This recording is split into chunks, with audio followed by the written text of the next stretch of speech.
Welcome to Tomorrow Makers, where we explore how we learn, live, work, and play now and in the future. I'm Carlos Ramos. And I'm Summer Beatty. Summer, we had such an awesome conversation here. I can't wait for everyone to hear it. You're talking as fast as it felt like it went. It did go fast. Yes, there was like no breaks, no awkward pauses. It was just boom. It was the densest. I think minute for minute, second for second, this one had the most information out of all the ones we've done so far.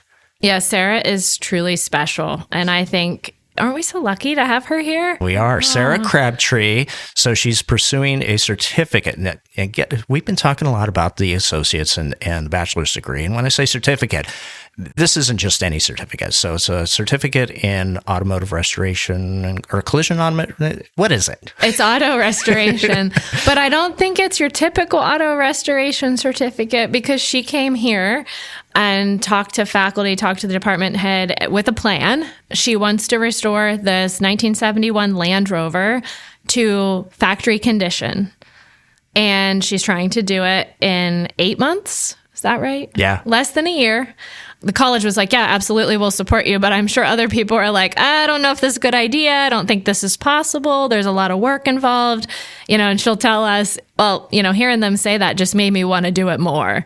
So She is determined. And talking to her, I believe she can do anything she's setting her mind to. Oh, absolutely. She's working like 3 jobs. She's in a heavy metal band. She's working at a record store. She's working at a craft beer restaurant. Like she's doing it all. But I think she's having fun. So she talks about her path.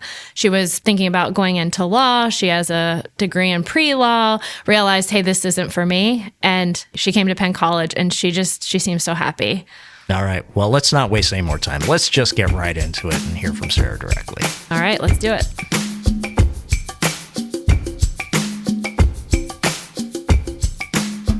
So we're here today with Sarah Crabtree. Hello. Welcome. Thank you for having me. I appreciate it. Yeah. Tom Spicer says you need an agent. He's angling for that. You're famous around here. Yes. And I'm garnering more attention by the minute, it seems. So, yeah. And it's going to get worse after this podcast comes out. Yeah.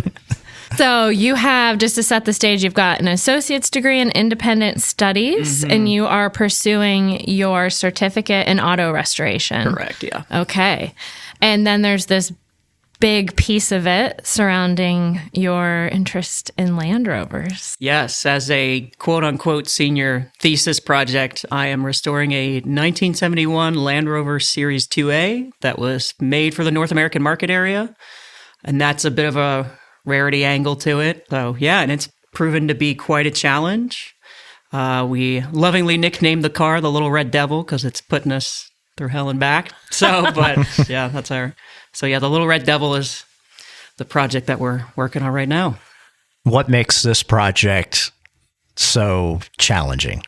Well, to say as a restoration student, you're restoring a car, that doesn't sound too insane. But the challenge of it is that we're restoring the entire vehicle in a school year, which is not a full year, it's 8 months, right?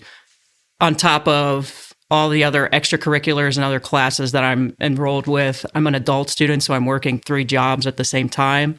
So that's where the real craziness comes in that we are trying to restore this vehicle in 8 months, whilst I'm working, whilst I'm committed to other classes and other extracurriculars, and I have my own personal life. I own a house in Elizabethtown that I got to take care of too. So that's the whole gist of it there. And these activities aren't just here in Williamsport. You said Elizabethtown, so you have some jobs both here and there? Yeah. I work at a record shop on the weekends as well as a bar, and I sing in a cover band to also kind of scrape some extra cash in. So let's promo the cover band. What is it? When are you playing next? We are Manicore. We are an early 80s metal cover band. We cover Metallica, Motorhead, UFO, and all sorts of goodies like that. So yeah. Nice. Mm-hmm. Yeah. So do you play shows at the bar where you work? No, not the bar that I work at yet. I was just going to say we're still in the woodwork of getting some stuff put together. We are going to play a festival in Lancaster in mid-April called Launch, so that'll be cool. But no, not at the bar that I work at. The bar that I work at, it's called the Black Gryphon. Really, really cool premise in that a lot of it's farm-to-table style ingredients and things like that. We are connoisseurs of craft beer. Really, really cool, casual environment there. That seems like it needs a different label than bar. I would agree. It's a bar and restaurant, yeah. But I'm usually work bar when I'm there on Saturday night. So yeah. Okay, so there's this convergence of all of these things. It seems so you only have so much time in the day, but correct. You're spending time doing things you really love. So it's restoring this vehicle, and there's also, I think I heard you're going to possibly dream job combine the restoration of the cars with the interest in craft beer and tell us about that. Yeah. We're jumping all over the place. This is like question number 12, but hey, we're running with it. Yeah. So my shooting for the moon dream job would be to run my own shop someday that specializes in restoring classic Land Rovers. But then in the same building, there would be a craft brewery that's separated by like a glass partition so the beer goers can see the cars being built throughout the day. I always thought that'd be a cool way to combine the two together to make this much more interesting dining and drinking experience. Of course, you'd have to really be careful about the legal nuances of that. I mean, otherwise, I always thought that'd be a cool idea. So, yeah. What's the name? Do you have a name? I was thinking, I don't have a name yet for Chops or what I call the brewery yet. It's still way down the road, but yeah, maybe someday. And maybe a pit stop in there because there's also this shoot for the moon dream of maybe working out of the country. Yes. So another dream job to certainly have is that Land Rover has their own classic restoration shop in England that's licensed with them. And through various connections I have in the Land Rover community, we are trying to make it happen that my resume gets sent off to them. So that's very exciting. I have some work to do on polishing up the resume and things like that and getting in touch with certain contacts and establishing new ones to see that tries to happen. So, yeah. So what's the genesis of your interest in cars and in particular Land Rover? Absolutely. I am one of 7 kids and nobody in the family is remotely interested in cars. So that's that angle kind of X'd off and that it isn't a family affair. Rather, in high school, my friend Michael was restoring a Land Rover too. And this was back in like 2014. It was a 76 Series 3, so a little bit older than mine. And I would come over to his place and we'd shoot the breeze and I just watch him tinker away at it. And then one day when he was finally done with it, he has quite a bit of acreage that he grew up on. We took the car out on the various acreage that he had, and this thing just kind of went over everything. And I was so impressed by it that I was like, man, I gotta get into this. This is pretty cool. And on top of that, we would always have Top Gear on in the background. And I remember watching one episode, and we watched British Top Gear. I remember watching one episode where Jeremy Clarkson had a Range Rover Classic that he was driving through the rainforest. And again, that thing just took everything in its path and conquered it. And I was like, yeah, it's pretty awesome. So I'd definitely say that's what sparked both cars and a Rover interest at the same time. But you went to school for pre-law. Yes, I studied pre-law at Liberty University. I got my bachelor's in pre-law from there. And that was just kind of the path that I thought I wanted to take since high school of being involved in law or politics. And once I graduated Liberty University, I went to law school in Pennsylvania, and I didn't do so hot. So after a semester, I decided it wasn't for me. And what I ended up doing was, so I should give a bit of context here. I bought a Defender, a 1992 Defender 110, that's a long wheelbase version. Bought that when I was 21, and I became a customer of a shop outside of Hershey. And so once I was out of law school, I went to this shop that I was a customer of, and I went up to the owner and I was like, dude, I need a job.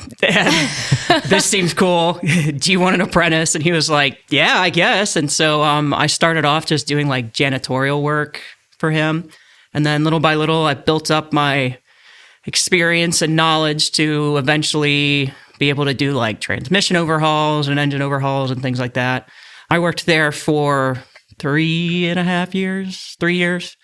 And then unfortunately the shop had to close. And then that's when I decided to go back to school to formally fill in the gaps in my automotive education. So, yeah. So what did mom and dad say when you get a degree and then you start law school and then you're like, I'm just going to go work at this shop as an apprentice and I'm going to be a janitor and it's cool because I'm following my heart? Were they like, yeah, Sarah, do this? Or were they a little like, They were... they were upset for me that it didn't work out for law, but they were understanding that like, look, maybe we put too much pressure on you to do this. Maybe, I don't know. And so they were happy that I was just getting a job and I was, taking care of myself and not just sitting on my butt all day feeling sorry for myself, they were at least happy that I was getting out there and exploring different options. And I was still tinkering with law for a little bit once I had left law school because I thought I was just burnt out from going from college to law school and, trying to excel in both places. And then once I finally took a step back and looked at the bigger picture, I was like, well, I'm really happy with what I'm doing here at the shop, and I can see it obviously sprouting into a fruitful career if I just keep with it. So eventually over time I came to the realization that like this isn't so bad either. So yeah. Oh, heck yeah. And I mean, there's something about being a parent and seeing your child just thrive, and you were probably not going to be happy in law school. No. And they should feel like, oh boy, she would have wasted her time otherwise. Here's where she's supposed to be. Yeah, and they came to that realization too. I mean, and I should have seen it from the start because I was always a very artistic kid. I always liked working with my hands, and so I always had trouble reading in school. I always had trouble just sitting still in the desk and that kind of stuff. And so I guess I should have seen the writing on the wall from the start, and that like just sitting at a desk job really wasn't the path planned. You are one of 7 siblings. Mm-hmm. Tell us more about that. What was young Sarah like? I mean, that is a dynamic situation, I imagine. Yeah. I should say that the older siblings are my half siblings, but a lot of them stayed with us for a while. My sister and I were on the younger end, and I had 2 foster siblings growing up too. So there was always a lot going on. And so I think part of what helps to make myself so driven and resilient is that like when you're one of 7 kids, you got to figure your own stuff out, man. Mom doesn't always have the time or energy to help you out with what's going on. Not that she wasn't, I love my mom to death. She's amazing. She does everything for me at the drop of a dime. But at the same time, give her credit where it's due. Taking care of 7 kids, there's a lot going on. So you weren't working on cars at that point. What were you doing in your free time? As a kid, I was outside a lot, or like I said, I was really artistic. So I was drawing and doodling and things like that. I grew up on a tiny little farm. So I was always outside. I was helping out around.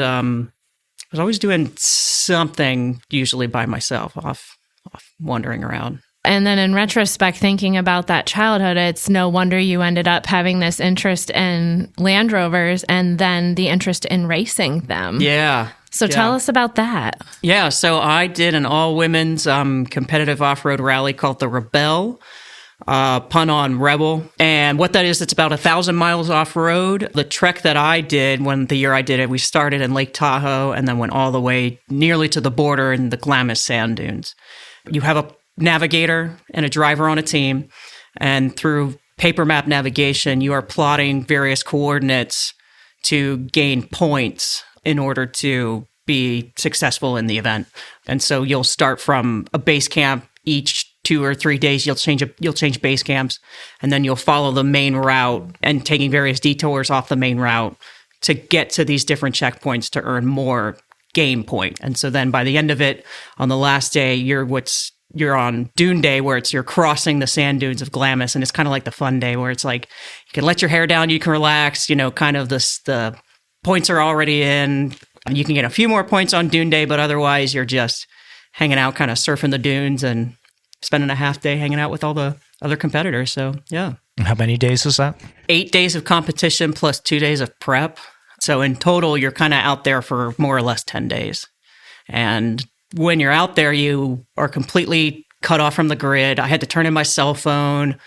I had no contact with the outside world. I was completely off the grid for that whole 10 days. And it was really cool, actually. It was nice to take a break and not know what was going on. So. And what year was that? That was in 2022, October 2022. The event is about to have its 10th anniversary this October, and I'm cheering all the girls on that are able to go for it. So, that's fantastic. And so if the car breaks down, then you're ready to fix it. Yes. That's a big piece of it? That is a big piece of it. They do have a mechanical support team. They take care of you the entire event. It's not like you're just on your own.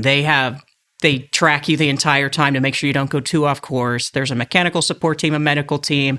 You're given Michelin star food whilst you're there camping. It's really, I'm really under exaggerating it. That was my advantage with my mechanical skills, that when I had a breakdown, I didn't have to wait for the mechanical team to come and support me. I was able to kind of fix my own problems. I broke a shock the one day, and so I was able to just pop it off and pop a new one back on. It was a great life experience event, yeah. I think just being disconnected, that in and of itself for 10 days, Sign me up for that. Yeah. Not having any cell or internet access. Yeah, it was surreal. And what was even more surreal was how everybody else in the world was watching you and tracking you, because you don't know. I mean, but they're able to track you. You can go on a website and they're able to track your little marker. You know, I remember my rover friends, after it was all said and done, they would be like, yeah, we'd see you stop and we'd be like, oh no, did she have a breakdown? But no, it turns out you were just stopping for lunch. So, yeah. Your rover friends? Yeah, I mean, I'm connected in a lot of different Land Rover owners clubs, and working at the shop, I'm friends with a lot of different people that also work on rovers or were customers. And so it's quite a connected network throughout the country. One of the competitors that I was with at the 2020 Rebelle, I actually knew her husband before I knew her, because he sold rover parts out of Oregon. So it was funny that her and I got to kismetly meet through this event, and I was like, oh, I actually know your husband. That's kind of funny. So, yeah. I'm just like picturing, can Netflix and Land Rover get together, and, you know, do we get a documentary? Get that F1, Tour de France style. Yeah, I know. Documentary. Yeah. Rebelle. Yeah, Rebelle does a good job of of garnering its own PR. I mean, they actually did do its own documentary on the event. And I should preface that it's not, it's people and cars and sponsors from all walks of life getting involved in this. The big point behind it was the founder. Her name is Emily, and I'm blanking on her last name. Emily, she was involved in off-road motorsports for years, and she was just really taken aback by the lack of diversity in it, and that a lot of women didn't have a lot of opportunities. So she established this event to kind of set that standard apart. So she's a true hero for that. Yeah. Oh, that's fantastic. Mm-hmm. All right, so the connection then to Penn College, we got you up to where you're tinkering with law, which that's a phrase that just raises so many different visuals and questions in my mind, but we'll pass that. What then, you're in the shop and you're like, okay, I'm going to go to school. There was unfortunately talk for a while about closing up the shop just for various reasons. And once that finally was set in stone, I thought, okay, I can take a breather then, because, I mean, it was great. There was only 3 of us at that shop, but at any given time, there was like 40 to 50 cars. It was a lot. You were dealing with a lot every single day. And so a lot of the training and learning was a bit of trial by fire. And so I was able to take a breath, take a beat, and learn in an environment without so many repercussions if mistakes were made. And that's not to say that the shop did a bad job of teaching or anything like that. They did the best they could. They really did. That's when I decided it probably would be best to go back to a school that can formally, like I said, fill in those gaps in what I knew. And what ultimately made the decision for Penn College was because of its restoration program. I mean, the only other school that I knew of in the country that had one was McPherson out of Missouri, and I wasn't moving to Missouri. And so Penn College seemed to make the most sense in that it was close enough to home. I could still work and take these classes, and I could kind of tailor it to how I wanted to, since I already had an undergraduate degree, that I was able to kind of take a faster track that way.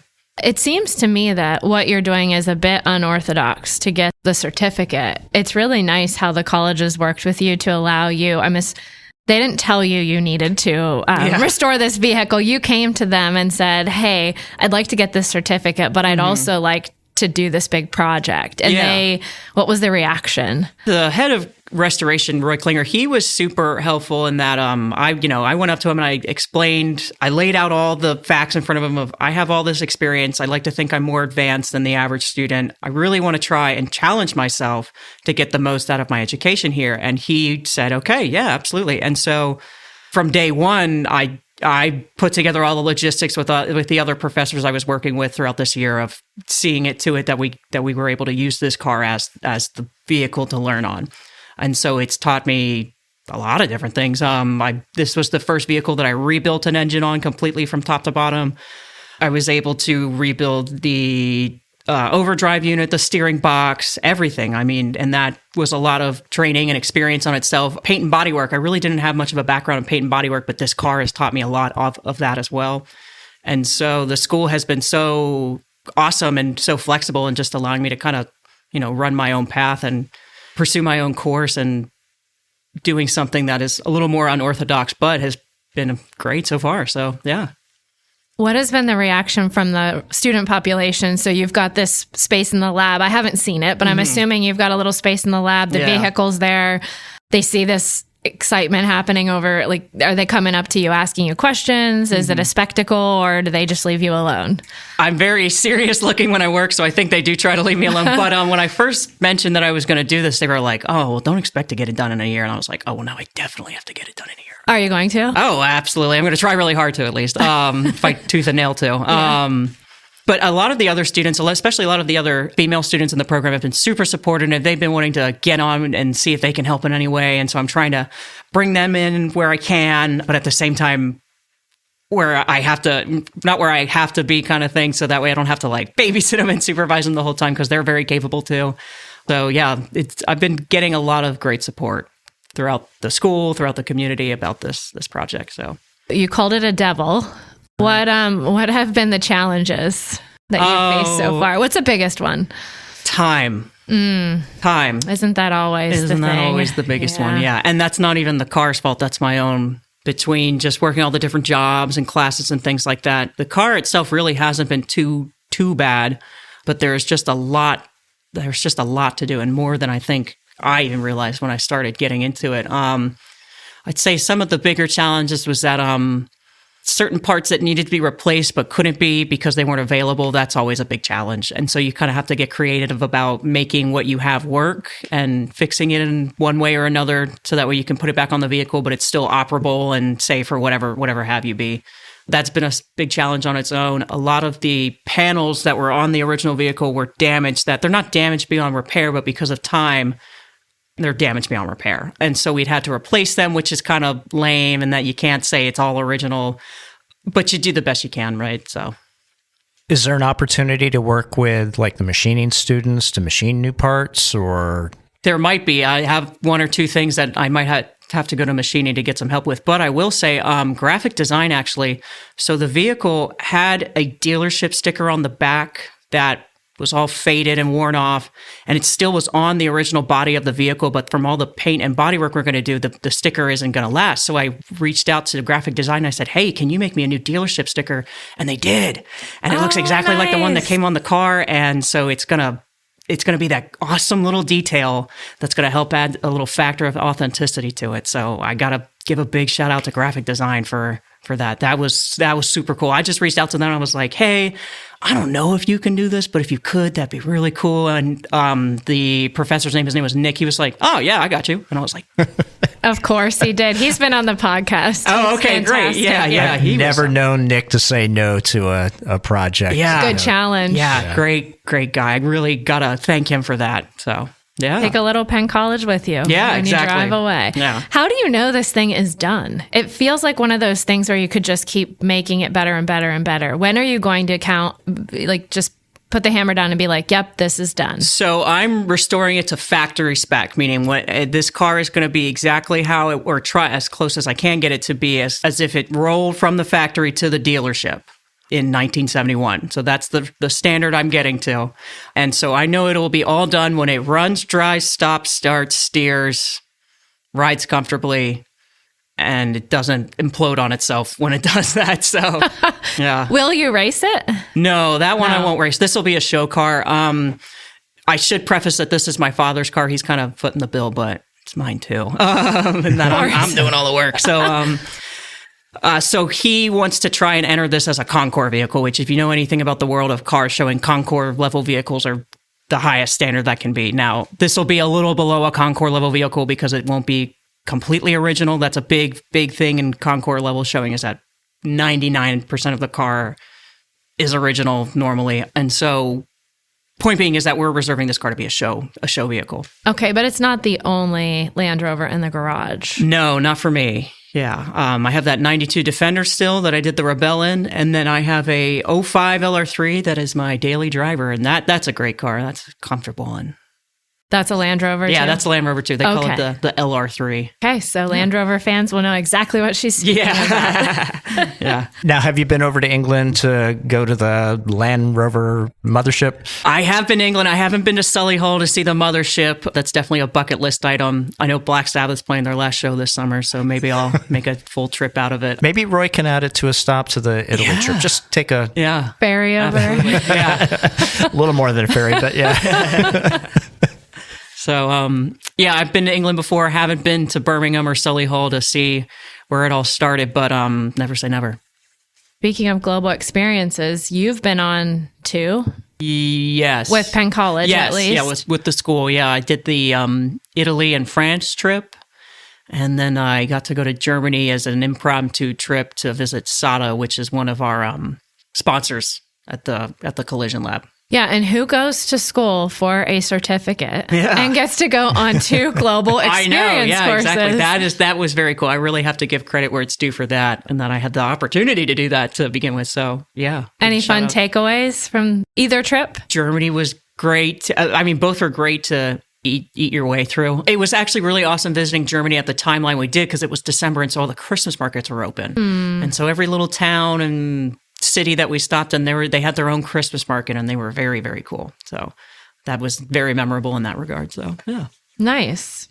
Are you going back to the Rebelle Rally? I would love to. Yeah, I'd love to brag about having entered the oldest car in the event because you can get special attention and points for that. And it'd be a Rover, of course. So I have to call up a Rover friend and be like, "Hey, can I borrow your car for 12 days?" And I won't ruin it, I promise. If I do, I'll fix it. yeah, exactly. Yeah. I mean, my good friend Bill Cooper, he's a big Land Rover guy in New Jersey. He did what was, so I should back up here a second. There was a woman in the 1950s named Barbara Toy.